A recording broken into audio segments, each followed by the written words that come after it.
നിന്റെ കൂടെയുള്ള മോള് ആൺകുട്ടി പോയ ദുഃഖം തീർച്ചയായിട്ടും നികത്തും മോളെ. നിന്റെ ജീവിതത്തിൽ എല്ലാ സന്തോഷവും സൗഭാഗ്യവും നിന്റെ മോള് നിനക്ക് നേടിത്തരും. ശരി മോളെ, നീ ഒന്നുകൊണ്ടും വിഷമിക്കണ്ട. മോള് സമാധാനത്തോടെ വീട്ടിലേക്ക് പോ. ഞാൻ വരട്ടെ.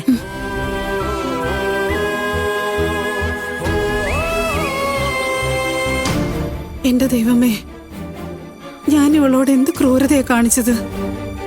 ഇതിന് ഞാൻ എന്ത് പ്രായശ്ചിത്താ ചെയ്യണ്ടേ?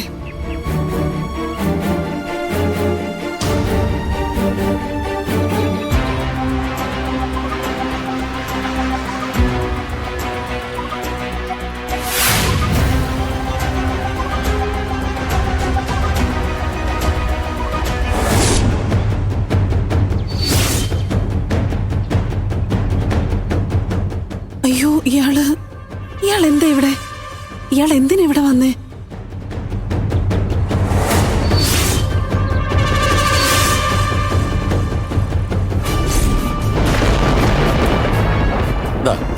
ഈ പണം വാങ്ങിച്ചോണ്ട് ഞാൻ പറയുന്ന പോലെ ചെയ്.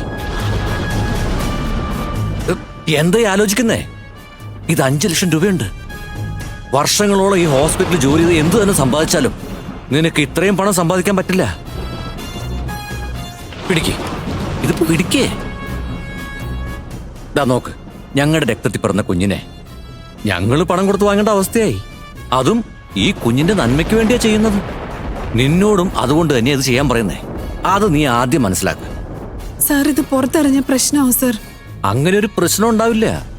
നീയും ഞാനും അല്ലാതെ ഈ വിഷയം വേറെ ആരും അറിയാൻ പോകുന്നില്ല. അവിടെ ആ അപകടം നടന്ന സ്ഥലത്ത് വെച്ച് ഒരു കുഞ്ഞ് മരിച്ചു എന്ന് പറഞ്ഞില്ലേ? ഈ കുഞ്ഞും ആ കുഞ്ഞിനോടൊപ്പം മരിച്ചു പോയി എന്നങ്ങ് പറഞ്ഞേക്ക്.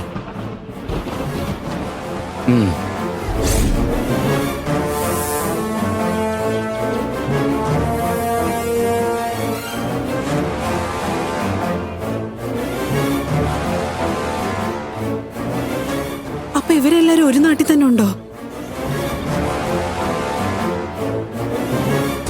പക്ഷെ അന്ന് അയാള് ഈ പെണ്ണ് പൈസ കണ്ട് മോഹിച്ച് കല്യാണം കഴിച്ചെന്നും ആ കുട്ടി അവരുടെ കൂടെ ജീവിച്ച നല്ലതാവില്ലെന്നും അങ്ങനെ എന്തൊക്കെയല്ലേ പറഞ്ഞത്. പക്ഷേ ഇവളിപ്പോ ആ കുട്ടിയെ പിരിഞ്ഞിട്ട് വല്ലാതെ വിഷമിച്ചാണല്ലോ ഇരിക്കുന്നേ. അപ്പൊ അയാള് പറഞ്ഞത് കള്ളമാണല്ലേ?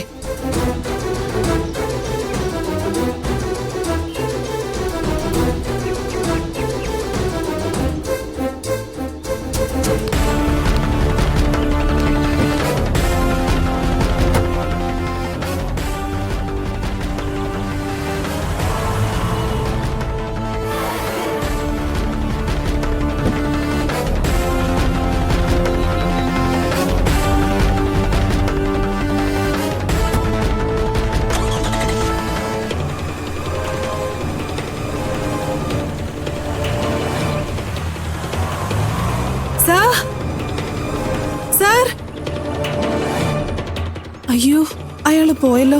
ഇനി എന്താ ചെയ്യാ? ഇനിയിപ്പോ ഞാൻ എങ്ങനെയാ ആ കുട്ടിയെ കണ്ടുപിടിച്ച് ഇവൾക്ക് കൊടുക്കുക?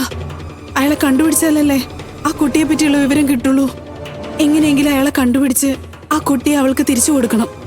അല്ലെങ്കിൽ ഞാൻ ഈ ചെയ്ത പാപം 7 ജന്മം കഴിഞ്ഞാലും എന്റെ കുടുംബം അനുഭവിക്കേണ്ടി വരും. എങ്ങനെയെങ്കിലും അയാളെ പിന്തുടർന്ന് കണ്ടെത്തണം. ചേട്ടാ, ഓട്ടോ ചേട്ടാ, ഒന്ന് പെട്ടെന്ന് വരുമോ? വേഗം വാ. എങ്ങോട്ടാ പോണ്ടേ? ആ കാറിനെ ഒന്ന് ഫോളോ ചെയ്ത് പോണേ. ആ ശരി, കയറിക്കോ. വേഗം പോ ചേട്ടാ, വേഗം പൊയ്ക്കോ.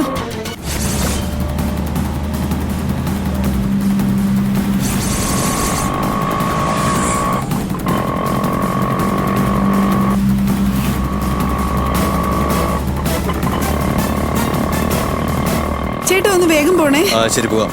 ആ വണ്ടി പോയി പോവും ചേട്ടാ, പെട്ടെന്ന് പോണേ. കൂടെ പോവാം.